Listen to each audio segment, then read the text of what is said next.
അച്ഛനും അമ്മയും മകളും ചേർന്ന് ചിത്രീകരിച്ച് നവമാധ്യമത്തിൽ പോസ്റ്റ് ചെയ്ത റീൽസ് ഇപ്പോൾ വൈറലാണ്. കട്ടപ്പന പുളിയമല വരിക്കാനിയിൽ രതീഷ് വിആറും കുടുംബവുമാണ് ഈ വൈറൽ താരങ്ങൾ. കഴിഞ്ഞ മെയ് ദിനത്തിൽ സാമൂഹിക പ്രസക്തിയേറുന്ന ഒരു വിഷയം പൊതുസമൂഹത്തിന് മുന്നിൽ പങ്കുവെക്കണമെന്ന ആശയമാണ് ഇവരെ ഇത്തരത്തിലൊരു പ്രവൃത്തിയിലേക്ക് എത്തിച്ചത്. ചേട്ടായി വന്നോ? ഇന്നു മുതൽ പിള്ളേര് നിരാകാരമാണ് കേട്ടോ. പിള്ളേരൊക്കെ സൈക്കിൾ ഓടിക്കുമ്പോൾ ഞങ്ങൾക്ക് ആഗ്രഹം സൈക്കിൾ ഒക്കെ ഓടിക്കും. അപ്പുറത്തെ വീട്ടിലെ പിള്ളേരോ? അപ്പുറത്തെ വീട്ടിലെ പിള്ളേരുടെ അച്ഛൻ എന്നാ ജോലി? ഒരാള് ബാങ്കില്, ഒരാള് പോലീസിൽ. അപ്പൊ നിന്റെ അച്ഛൻ എന്നാ ജോലി? ജോലി ചെയ്യുന്നുണ്ട്. അപ്പൊ ഒരു കാര്യം ചെയ്യ്, ഞാന് ഇപ്പൊ വീട്ടിൽ നിന്ന് ജോലിക്ക് പോവാ. ഇവന്മാര് കുഞ്ഞല്ലേ, ഇവന്മാര് ഇവിടെ ഇരിക്കട്ടെ, നീ എന്റെ കൂടെ പോരെ, എന്നിട്ട് വൈകിട്ട് നമുക്ക് സൈക്കിളൊക്കെ മേടിച്ചെങ്കിൽ പോകും. മാതാപിതാക്കളുടെ ജീവിത കഷ്ടപ്പാട് പുതുതലമുറയിലെ മക്കൾക്ക് മനസ്സിലാക്കി നൽകുക എന്ന ഉദ്ദേശത്തോടെയാണ് രതീഷ് ഇത്തരത്തിലുള്ള ഒരു ഉദ്യമത്തിലേക്ക് കടന്നത്. വിഷയം ഭാര്യയുടെയും മക്കളുടെ മുന്നിൽ അവതരിപ്പിച്ചപ്പോൾ കട്ട സപ്പോർട്ടുമായി ഇവരും കൂടെ നിന്നു. തുടർന്ന് ഈ ആശയം ചിത്രീകരിച്ച് നവമാധ്യമത്തിൽ പോസ്റ്റ് ചെയ്തു.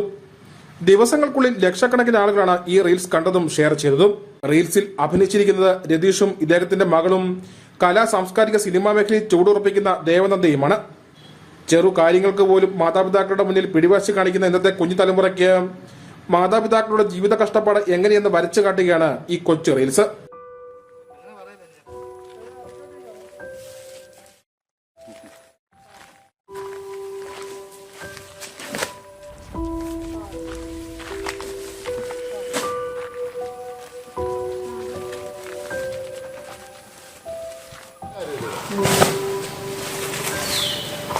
പുളിയമലയിലെ ചുമട്ടു തൊഴിലാളിയാണ് രതീഷ്. ചുമടെടുത്തും മറ്റുമായി അന്നത്തേക്കുള്ള അന്നത്തിനെ കഷ്ടപ്പെടുത്തുന്ന തന്റെ ജീവിതം എങ്ങനെയെന്ന് മക്കൾ മനസ്സിലാക്കണം. ഒപ്പം മറ്റുള്ള കുട്ടികളും മനസ്സിലാക്കണം. മക്കൾ ചോദിക്കുന്നതിന് മുമ്പ് തന്നെ എല്ലാം വാങ്ങി നൽകുന്ന മാതാപിതാക്കൾക്കും ഒരു സന്ദേശം നൽകുക എന്ന ഉദ്ദേശമാണ് ഇതിന് പിന്നിലെന്ന് രതീഷ് പറഞ്ഞു. ഇന്നത്തെ നമ്മുടെ കാലഘട്ടത്തിൽ നമ്മുടെ മക്കൾ അറിയുന്നില്ല നമുക്ക് എങ്ങനെയാണ്, അത് ഏത് അച്ഛൻ്റെ അമ്മയുടെ ആണേലും അവർക്ക് അതിൻ്റെ ഒരു ജോലി ഉണ്ടാവും, കഷ്ടപ്പാട് കൂടുതലുണ്ടാവും. എങ്ങനെയായാലും നമ്മൾ അവർ ചോദിക്കുന്നതിന് മുമ്പ് നമ്മൾ സാധനം, എന്ത് സാധനമാണെങ്കിലും, മുട്ടായാണെങ്കിലും ശരി, വസ്ത്ര തുണിയാണെങ്കിലും ശരി, കളിപ്പാട്ടാണെങ്കിലും എന്താണെങ്കിലും നമ്മളവർ ചോദിക്കുന്നതിന് മുമ്പ് മേടിച്ചു കൊടുക്കുന്ന ഒരു കാലഘട്ടത്തിലൂടെ. മികച്ച രീതിയിലുള്ള അഭിനയമാണ് ഇവർ കാഴ്ചവെച്ചിരിക്കുന്നത്. ഇത് റീൽസ് കാണുന്ന ഓരോരുത്തർക്കും മനസ്സിലാക്കുകയും ചെയ്യും.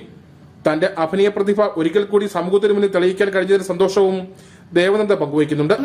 ഇപ്പോഴത്തെ തലമുറയ്ക്ക് കാണിക്കാൻ പറ്റിയ നല്ലൊരു വീഡിയോ എന്ന് പറഞ്ഞാൽ ഒത്തിരി പേര് പറയുന്നുണ്ടായിരുന്നു. പിന്നെ എന്നെ കുറെ പേര് വിളിക്കുകയും മെസ്സേജ് ഒക്കെ അയച്ച് സൈക്കിള് വേണോന്ന് ചോദിച്ചുകൊണ്ട് ഒരുപാട് പേര് പറയുന്നുണ്ടായിരുന്നു. അപ്പൊ എനിക്ക് സൈക്കിള് 3 വർഷം മുന്നേ അച്ചുകൊണ്ട ചേട്ടൻ വെല്ലിച്ചൻ എനിക്ക് മേടിച്ചു തന്നായിരുന്നു, ഞങ്ങൾക്ക് 3 പേർക്കും.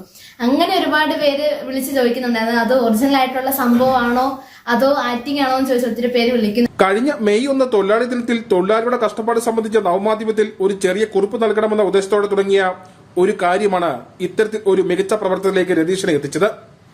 എന്തായാലും ഇന്നത്തെ സമൂഹത്തിന് ഒരു മികച്ച സന്ദേശമാണ് ഈ റീൽസിലൂടെ ഈ കുടുംബം നൽകുന്നത്.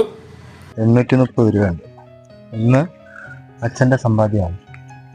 കൈ വെച്ചു അച്ഛൂടെ എനിക്ക് സൈക്കിള് വേണ്ട. എന്നാ സങ്കടപ്പെടുന്ന? എന്നാ പറ്റി? ഞങ്ങൾക്ക് അച്ഛൂടിന്റെ കഷ്ടപ്പാട് അറിയത്തില്ലായിരുന്നു. ബാക്കിയുള്ള കുട്ടികളൊക്കെ ഇങ്ങനെ ഓടിക്കുന്ന കണ്ടപ്പോ. Nijil K Mathew, Idukki vision news, Kattappana.